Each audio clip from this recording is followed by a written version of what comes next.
कत्रो पुल हो त्यो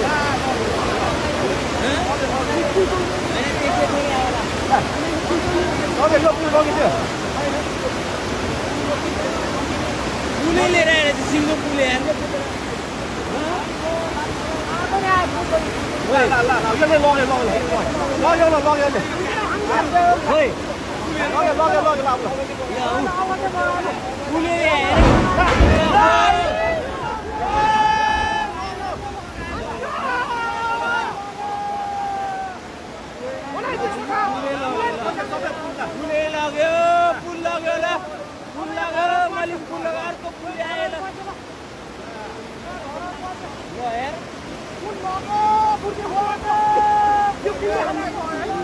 दुईटा पुल आयो एउटाले बङ्गाइदियो एउटाले लयो